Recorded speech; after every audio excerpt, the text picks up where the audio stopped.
Solid, solid, solid. Every interview, wherever you go, whichever position you have applied for, every interview will ask you the same question. What is solid? What do you understand by solid? What are those principles? But the interesting thing is why these people care so much about this solid principle. The answer is very simple. They wanted to read your mind.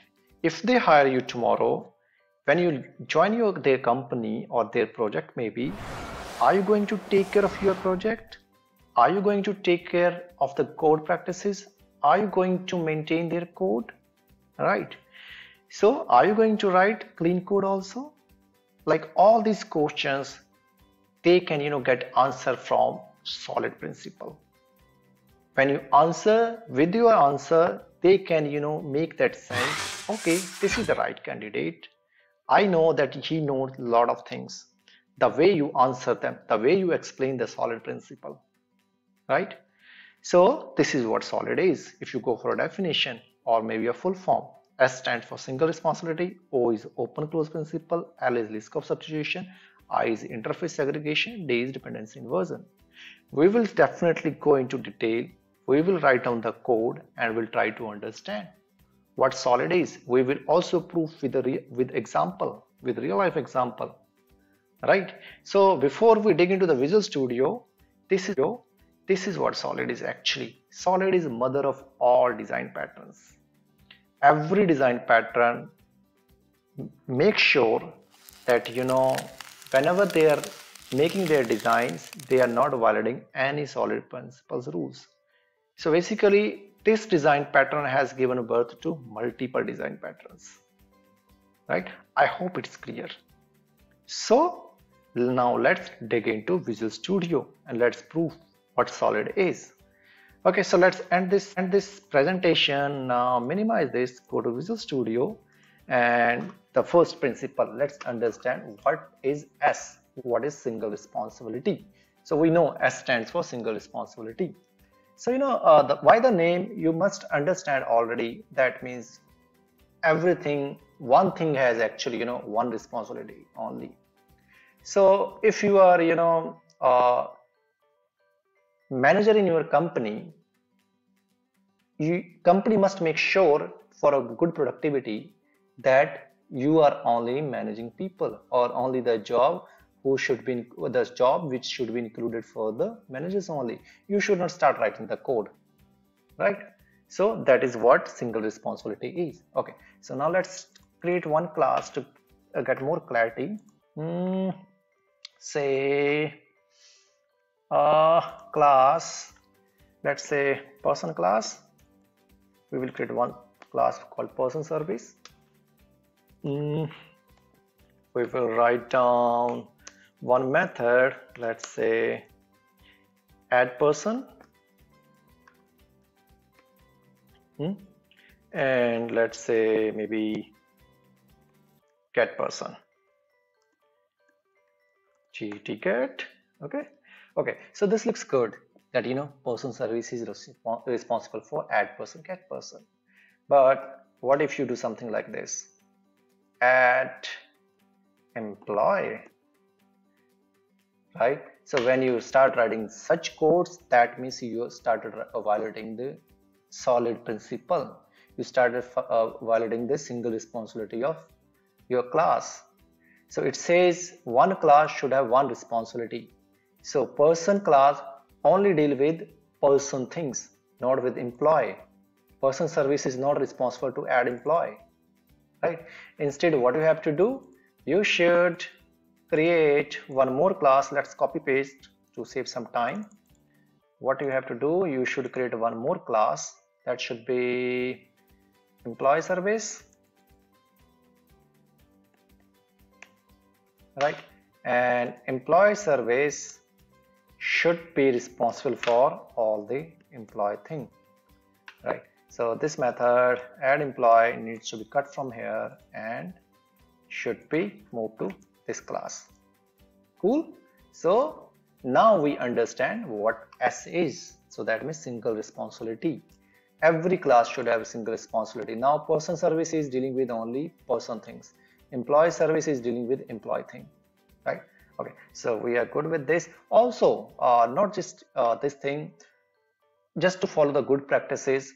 Whenever a developer, any developer, we know these days we are working in so many big projects, enterprise applications where thousands of files are there, and when someone joined that project, they could understand that what this class is doing, right? So now everyone understand that employee service is dealing with only employee thing, but the code that we have written before inside person service, there it was dealing with a lot of things, person and employee.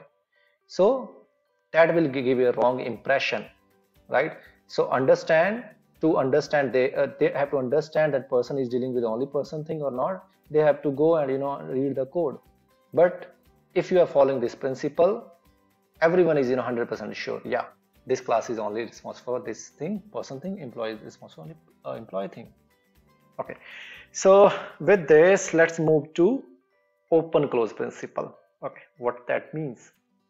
Okay, so let's use the same class, person service. So what is open close? So open close means any method that you write or any class that you make a change, that should be open for extension but close for modifications. What does that mean? That means any method. Let's take an example of method instead of a class here, because the intention of this video is we have to understand the concept. Right? Okay, so let's say this is our class. This is a class. There is a method called getPerson. All right. There is some implementation. Let's change this to person model, so we can return some person model. Okay, so this method getPerson is returning something like this person model with this information. Now this code get deployed to production environment. Now it's been a while, there was no new ask. After some time, maybe month, maybe 3 months, 4 months, 2 months, right? There's a new ask. The ask is, hey, I need some more information for that person. I wanted to calculate age. I need full details, or maybe more business operations I wanted to perform, right? So the first thing that came into our mind that, okay, that's not a tough job. What I can do, I can open that class, I can come to that method, start making changes, and that is all we have to do. But with this, there are high chances that you may introduce some bug. You may disturb the existing stable code which is already in production, right? That is why we have this principle, this open close. So that says, now since this is already on production, this is closed for modification, you're not allowed to touch this, right? Until unless for sure there is a bug, that is a different thing, but you're not allowed to touch this, right? What you have to do now, but they are saying it is still open for extension. You can still extend it, right? So maybe you can create another class, you can consume it, start writing modify extending it. Okay, but just for better clarification, what you can do, let's create another maybe a method. Yeah, so let's say I need one more method. I'm extending this getPerson. So we can say getPerson extension. What we can do, we can call this getPerson here because we still need those information, right? So we have to capture here. So let's say getPerson and this getPerson, right? And now let's fulfill the new requirement. Let's extend the functionality. So person dot full name should be something called, either you can call some method or maybe you can perform this logic here. It's all up to you. Person dot first name, person dot last name. So this is your full name. Now maybe okay, so let's say there is a ask if person full name is not empty or not null, then only apply the additional business logic, right? Because there is some business logic they wanted to apply on after checking this, right? Let's say some business logic.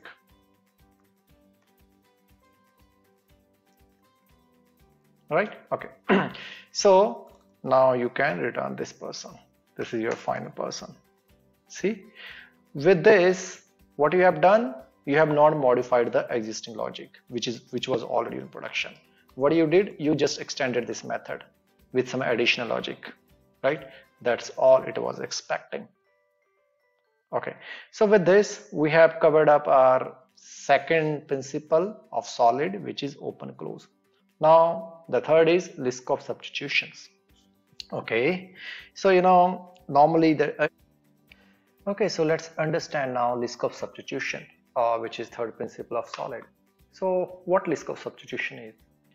So basically this principle says an implementation which is not required for one class, or maybe that same implementation is required for another class, don't include anything that I don't need, right? So only add those things which is required for my class, right? So that is what it is. Okay, so let's stick into the implementation part now. What we will do, let's say create one interface for this. For better understanding, what we'll do, add new item, interface, and say iPerson. Our best example, we will go for iPerson.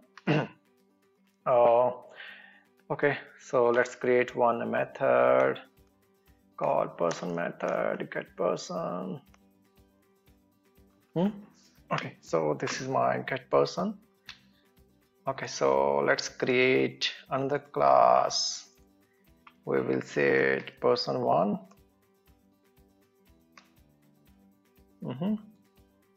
Okay, so implement this interface here, iPerson, and let's implement it. Okay, so now say add some logic.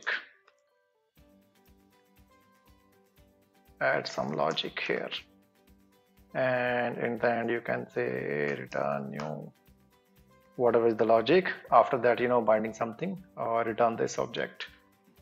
Okay, so this is good, right? Now as of now this is good, but now there is a new additional person, not this person1. There is some different person, let's say person2 class. Add a class person2. Okay, great. Okay, so the requirement of this person2 is it needs that method get person, but additionally it also requires one new method which is add person, but person1 don't need it. So what would be the one way? Okay, so let's say go iPerson and say add person, right, and implement it in my person2 class. Implement this. Okay, so I have, let's say, some logic here, and return here this person model. Okay, same here, some logic here, and return this business logic, right? Okay, here, so this is good. Person2 is very happy because it has everything. It has add person, it has get person. But with this, what you did, you broke person1. See, it start complaining, right? So what you can do, okay, you can go ahead and implement the same thing, but since you don't require it add person, it will say throw new implementation exception, right? So if you do this approach, you are violating that third principle of solid, which says that Liskov substitution.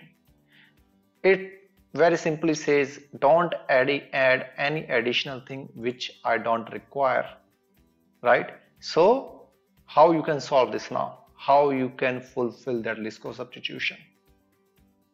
The idea is very simple. So what we will do, this iPerson, we will create one more interface actually. New item, interface, let's say iPerson, maybe full details. Yeah, full details, right? So this is your iPerson full details. Now what will you do? You will cut this logic, sorry, that method here, and put it over here, right? So now full details have add person, and you can inherit that over here, I person inside this implement interface, right? Okay, so I think that should be happy now. Now you can go to person one, you can remove this and see this is not complaining anymore, because I person have only one thing, which is get person, right? So this is happy. Now your new class is also happy, because though you see that it has let's wait, this is something wrong, because we have to implement the other interface here, and that should be your I person full details. Yeah, this one. So you can implement that I person full details. Cool. Yeah. So now I person full details have this add person, get person, and that I person details I person only have only get person, right? So with this, you know, we have maintained our list of substitution, and we are adding only what that class needs. We are not adding any empty logic, you know, over there, or empty method over there. Cool. So that is also one thing. Now let's go to I. Let's go to I. What means is, you know, interface segregation of solid principle. So interface segregation is, you know, something similar to this what just we have done, but what it says, you know, it says that if you have some interface, for example, like this, I person full details, just imagine, right? So if you need some more logic, you know, what will you do? You will keep adding some more methods. Let's say now, you know, add person, maybe say get person full name, and you can say other person would be something, right? Get person full name one, maybe, right? So the idea is, you know, what will you do? You will keep adding multiple methods over the same, right? So instead of that, our fourth interface segregation says break down your interfaces into multiple interfaces, right? So don't, you know, make so much logics over here. So what you can do, you can create another interface with some meaningful name and put those logics here. So this is similar to line of code. You should not make your class, your method, your interface too lengthy. If you think that is going to be lengthy, break it down into smaller pieces, or so you can maintain your code easily. That code is readable, right? That is what interface segregation is. Cool. So what left is D, the last principle of solid. So D is dependency inversion, right? So what dependency inversion is? So it is itself, you know, a vast concept of dependency inversion. So we won't go in that much detail, but we will talk little. So that dependency is like, you know, you wanted to make your program loosely coupled, not tightly coupled. It is something similar to, you know, let's say you are in a relationship, your girlfriend or maybe your boyfriend is very dependent on you. Wherever they go, they keep calling you, they keep updating you, right? Or maybe, you know, wherever they want to go with you, right? You don't have that freedom. You are totally dependent on the other person, or the other person is totally dependent on you. So that is something called tightly coupled. With this DI, dependency inversion, we are trying to solve that problem. We are trying to make our application loosely coupled, right? Okay, so what I will do, I will show you first how application is tightly coupled, then we will go for to make that loosely coupled. Okay. Let's go ahead. What I will do, I will create one interface. So let's say new item, let's say iService, right? And here I will say get, oh, say just get, right? Okay, and now create two services. I would say service 1, and we need to implement this iService here. Okay, so let's implement it. Also, let's make it public. Okay, so it says, for example, let's say some business logic is there, and you can say service 1. Now, similarly, what we need to do, we have to create one more service, and that would be your service 2. Service 2. Dun, dun, dun. Okay, so let's implement our interface here. Done. Okay, so what we have to do, okay, so we messed up. Dun, dun, dun. Okay, so we have this implementation as well. Now same thing, let's copy paste console.writeline service 2. Okay, so we have one service, iService, and we have two implementations, service 1 and service 2, right? Now let's say there is one client class. So client, we have to create one client, let's say client service, right? So client service needs to call let's say create one method here, public, let's say void and get service method. Okay, now, okay, so this client service wanted to call service 1, right? So what it has to do, it has to create object of this service, right? And then it is free to call that implementation. This implementation. Okay, service 1 dot where is that get? Okay, this is cool, right? Get. Okay, so see, now I wanted to, this client service, actually not me, this client service wanted to make a call to another service, right? So let's imagine there are 1,000 lines of code, 1,000 lines of implementation inside for this service 1 inside this class. Now suddenly the requirement got changed and you don't need this implementation, right? You need other implementation, which is service 2. What will you do? What you will do, you will come here, you will say service 2, and you have to say service 2, and then give me this implementation. Now this is very tightly coupled. Every time there is a new service call for that client service, you have to come here, you have to modify that logic, right? And that is what tightly couple is. So instead of that, what we can do with this dependency inversion, we can put some dependency inside the constructor. We can create a constructor and we can put this dependency here.